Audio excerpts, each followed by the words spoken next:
大家好，歡迎收睇期匯決算。今日嘉賓我哋請嚟譚家康 Piers 啦，仲有 ATFX 亞太區首席分析師林永 Tip Martin 嘅兩位好啊。Hello， 香文。大家好。今個禮拜嘅開局咧，焦點就包括話據報特朗普政府嘅對等關稅咧，就話會更加具針對性啦。而中國總理李強咧就話已經為啲關稅嘅衝擊做好準備㗎啦。咁至於真係好受關稅影響嘅加拿大咧，佢哋就宣布咗提早下個月底就會舉行大選嘅。咁呢啲都係圍繞住個關稅嘅一啲相關新聞咧。咁先同阿 Piers 講下個金額先。嗱，呢啲對等關稅其實4月2號就話會推出啦，但係近排傳出嚟嘅消息，好似反映到個關稅係咪真係有更加有針對性咧？即係冇大家想象之中咁辣、咁全面、咁高咧。咁啊，對於個金價，上個星期五就要險守住3000㗎，咁啊依家都係3020左右嘅一個金咧。個避險情緒係咪唔係太過推高到個金價住咧？依家？其實咧就金價都好犀利㗎啦，已經喺歷史高位附近啦，即係前幾日先破完歷史高位。咁其實咧暫時嚟講咧，個市場對於個關稅上面嗰個敏感度都係高嘅。即係如果咧有啲即係特朗普或者佢財長啊或者等等出嚟講咧一啲咧比較激進嘅講法嘅話咧，個金價真係會扯上去嘅。咁但係只不過係咧，你見到特朗普咧今屆係真係醒目咗，即係你見到咧以前咧上一屆咧佢咧就係哇真係快刀亂麻咁樣做啦。咁其實咧個市場咧未必接受到。咁啊大家知道啦，關稅説到底咧都會影響通脹啊嘛。咁啊見到而家咁嘅情況，你見到佢咧由加拿大開始啦，其實咧佢係會討價還價嘅，但係最終都係會加。咁你見到中國俾佢由加完10%再加多10%變成20%，就知道其實實際咧佢係要為住關稅上邊咧係要幫美國政府揾啲錢，咁所以喺咁嘅背景之下咧，相信咧金價咧暫時仍都係向上嘅趨勢啦。咁但係咧就唔會話好似之前咁啦，後後就持續上升，可能咧都會有啲調整。咁暫時見到咧過去一段時間咧20天線係嗰個幾 promising 嘅一個支持位嘅，咁啊已經望翻落去啦。咁其實下一個位咧，即係如果真係好嘅話咧，挨近咧3000蚊，即係2980至3000蚊嗰啲位置咧，可能咧係一個唔錯吸納嘅位置啦。咁啊同時之間我哋都要留意翻咧俄烏戰線嗰個發展啦，咁嗰個位置咧都可能會影響金價嘅，咁但係暫時嚟講個 trend 都係維持向上，咁啊 hold 低揸會比較着數一啲啦。好，至於最受美國關稅影響嘅加拿大啦，咁係咪都唔可以幸免㗎啦？但係佢哋嘅新發展就係佢哋嘅新總理卡尼咧，就繼續會見歐洲多個地方嘅領導人同高官啦，亦都宣布咗咧就會解散國會，提前喺下個月28號大選嘅。最新民調顯示，執政嘅自由黨支持度咧同最大嘅在野黨保守黨咧其實都差唔多，咁有機會贏翻個大選之後，可唔可以用住佢哋新嘅民意授權，可以喺關稅上抗衡到美國咧？對於個加元依家略為轉強啦 ，Martin 覺得個後市仲有冇得再走多一陣咧？咁走多陣嘅話咧，就真係要睇下嗰個政治嘅清晰度啦，同埋個明朗嘅情況啦。因為始終而家即係要重新大選嘅話咧，都希望得到民意嘅支持，以及咧就係話得到大黨票嘅票數咧去支持咧，先至可以令到呢個有關關稅嘅問題啊，或者討論呢個關稅問題，以至去對抗呢個關稅問題咧，係有一個比較清晰或者係比較有實力啲去抵抗嘅。咁但係如果喺呢個政治當中仍然未可以解決到嘅話咧，可能會令到加拿大嗰個經濟甚至乎對於關稅嗰個問題咧，都會陷入一個危機。咁到其時咧，亦都可能會對加元有受影響。但係即使而言咧，就係而家目前嘅狀況，大家都係比較樂觀嘅，因為繼上一次咧，加拿大方面咧就係一個反制裁嘅措施咧，以電力去威嚇呢個美國啦，咁亦都見到奏效嘅。咁所以咧，而家就係話睇下加拿大政府方面啦，同埋對呢個關稅方面咧有幾強硬，同埋有幾多措施可以對抗。咁如果呢方面更加充分，或者係大家睇到呢個關稅嘅影響力唔係太大嘅話咧，可能會對呢個加元會有一個支持度，亦都會有一個令到佢有個上升。咁但係上升幅度咧都要留意啦，因為加拿大咧始終都要留意住天然資源嘅價格方面咧，佢會唔會影響住佢嗰個走勢嘅？咁如果你話而家喺油價方面啊，或者係天然氣方面嘅價格仍然屬於一個高水平嘅話咧，咁呢個位置而家見到1.43咧，就可以有一個要留意嘅情況，就係話究竟油價同埋天然氣會唔會逐步會回落嘅情況之下咧，令到嗰個加元嗰個吸引力下降。咁夾雜在呢一啲政治嘅因素嘅話咧，令到加元咧有機會回調翻去到1.44啊、1.45。咁所以我諗暫時保守估計啦，美元對加元可能去到1.42啲位置咧，就會比較有個比較敏感啲嘅支持位。咁如果一路都衝唔穿去到1.41、1.40嘅話咧，咁就亦都係要留意翻咧，加元會回吐翻呢1.44至到1.45嘅水平啦。至於中國嘅應對方法啦，總理李強就話咧，已經係即係做咗超出預期嘅衝擊，已經係做咗一個準備㗎啦，都幫市場打翻個強心針啦。咁兼且其實美國貿易代表今個禮拜咧都會同中國嘅對口官員啊單位就通話，都係傾呢一個對等關稅，唔知係咪有彎轉啦？可能會冇咁辣嘅。咁依家個離岸人民幣可唔可以喺7.25啊、7.247呢啲水平揾到個初步支持咧？Martin？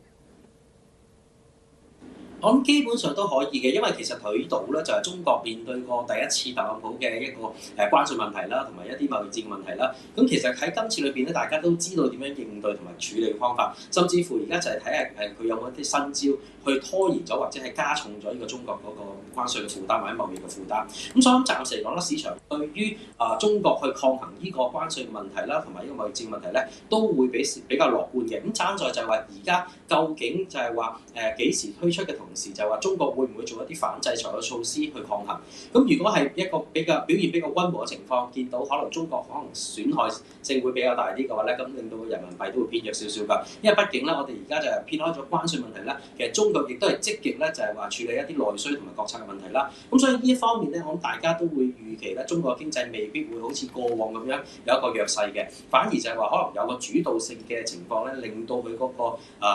個經濟價值咧會提高，甚至乎而家亦都有啲新嘅一啲金融產品啊，或者係一啲科技嘅產品啦，去睇到中國個經濟嘅崛起啦。咁所以可能呢方面咧都會增加咗資金流入，因為喺資金投資方面咧可能會增加嘅情況之下咧，我相信對於人民幣嚟講咧都係有一個支持作用。咁有機會可能去睇翻大概1.25、1.26會唔會守到呢個支持位先？咁如果係可以守到嘅話咧，有機會試翻之前去嘅7.22啊、7.21啊呢啲位置。轉講下基本金屬啦，有一啲著名嘅金屬交易員咧，佢就預測個銅價係會創新高。咁就話咧，因為大量嘅銅咧入咗去美國市場，令到全球其他地方咧就短缺，特別係最大消費國中國啦。咁預測個銅價咧係可能上到去12,000至到13,000美金嘅。雖然依家都仲係受制喺1萬嗰個水平，但係再上難唔難呢？因為如果淨係講話啲銅運咗去美國市場，令到外面係短缺嘅話，好似只係一個短暫催化劑嘅啫喎 ，Piers。其實咧就呢一個情況都係好得意嘅，咁主要都係因為咧就係關稅嘅問題啦，即係好多供應商都提早咧將啲銅咧就運咗去美國先啦，咁有啲等嗰邊當地嘅庫存比較足夠啲，到時如果真係有關稅出現嘅話咧，其實咧都能夠可以避免到，咁只不過而家係將個整體嘅需求提前擺落嚟，咁所以我覺得呢一個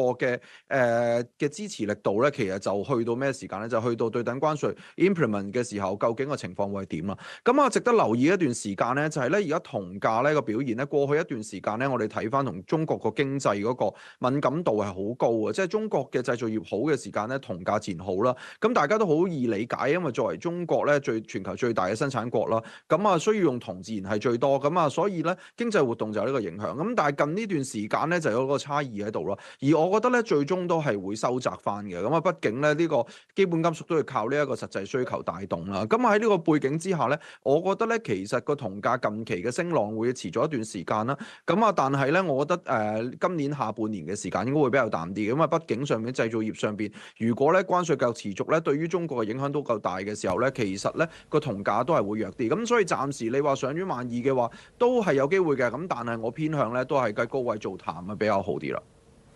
而另一個國際嘅焦點咧就係俄烏和談啦。咁喺週末嘅時候，烏克蘭同美國嘅官員咧喺沙特嗰度就會談，初步咧就討論啲停火嘅細節。烏克蘭嘅國防部長形容咧話呢一個會議其實都好有成效嘅，亦都預告啦24號就會接力同俄羅斯嘅代表團就會談。咁今次嘅接觸係咪好似俾到絲曙光大家，可能傾得成嘅機會都大呢？咁呢一樣其實對於歐洲嘅天然氣價格，即時就已經跌咗1%啦。咁唔知係代表升勢好可能完咗㗎啦，未來係受壓嘅居多咧 ？Piers。我覺得咧，其實和談嗰個係似係有進展嘅。咁畢竟咧，即係我哋見到即係自從澤連斯基同特朗普咧嗌交之後，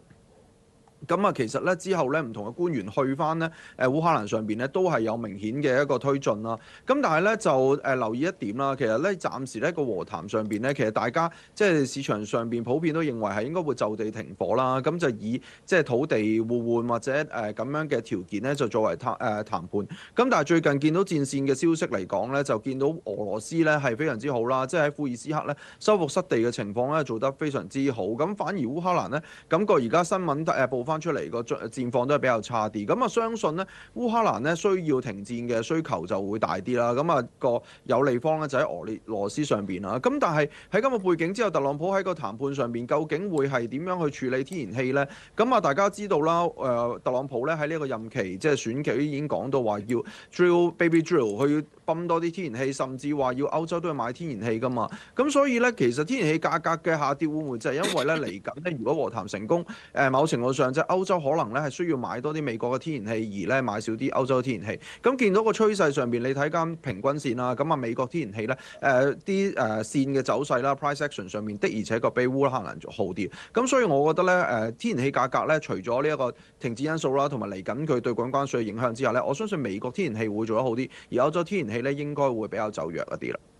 好啊，彭博報道就話美國其實係尋求咧喺下個月20號，即係復活節之前咧，就促成呢一個俄烏嘅停火協議嘅。最後同 Martin 講埋個日元啦，因為今日咧都暫時見到佢係一個比較弱啲嘅 G10貨幣嚟嘅。但係日本央行啲官員繼續出口術啦，有副行長就話如果經濟係實現到咧，佢哋就會加息。但係又有財務大臣就話咧個日元貶值係有利有弊嘅，書個口吻咧其實都模棱兩可。個日元咧稍稍咁樣轉弱咧，都逼近翻150呢一啲位。其實 Martin 呢個位支持力度大唔大嘅咧？係企唔企得到嘅咧？我諗暫時嚟講咧，而家150呢個位置咧，佢都比較尷尬嘅，因為其實如果衝穿少少啦，去到150嘅一半呢個位置，喺技術上嘅層面咧，見到手穩咗，即係突破咗嘅話咧，其實都會傾翻向咧，就睇翻151、152嘅位置啦。咁點解咁情況咧？因為其實市場本身對於呢個日本央行嘅加息咧，其實都講咗一段時間，同埋亦都做咗部分嘅工作㗎啦。咁所以但係去到而家嚟講，要去進一步加息咧，其實都要需要更加多嘅證據。咁當然係市場仍然係覺得就係話以工資方面嘅增長令到個通脹上升，可能會令到日本央行有意去加息。咁呢個亦都係主要官員一啲講話。咁但係其他嘅官員咧就會覺得仍然係保守派嘅角度咧，就係話經濟要好嘅話一定要低嘅日元。咁所以變咗而家係模棱兩可嘅。咁但係從呢個而家嘅角度就係話，第一，我哋見到今日最新公布嘅 PMI 唔係咁理想㗎。咁其實其他嘅經濟數據咧，其實逐步咧都見到有啲回軟嘅情況啦。咁第二就係話市場對於可能日本都可能受住於關稅問題嘅受到影響，經濟出口亦都有啲問題咧。咁呢個都有負面因素。咁第三就係話，究竟日本央行係咪會繼續鼓吹呢個加息嘅口號咧？咁其實都係存在一個好大嘅機會咧，就係話會繼續延遲，可能要到9月啊、8月先有可能。咁所以整體我諗而家呢段時間咧，加上美金咧係少少偏強嘅情況之下咧，我諗會有好大機會咧，日元咧都會試翻151、152呢啲水平嘅。咁但係後續嘅情況就係睇下有冇頭先所講嘅一啲利好嘅消息，或者係刺激一啲加大嘅加息因素咧，咁先至可以令到個日元有機會翻去到呢個145甚至樓上嘅位置。咁但係整體而言，而家暫時嚟講咧，我哋可能對於俄烏戰爭或者其他嘅地緣政治嚟講咧，個敏感度睇緊咧就係話佢有機會係暫停嘅。咁所以呢個咧亦都係減少咗避險嘅因素。咁所以喺而家呢個階段咧，我覺得傾向去151、152嘅機會係大過翻去145呢啲位置。好，今日嘅期貨決算就唔該晒 Martin 同埋 PS 啦。交易時段都嚟到呢度，之後 Now 財經台同 ViuTV 會分途廣播，拜拜。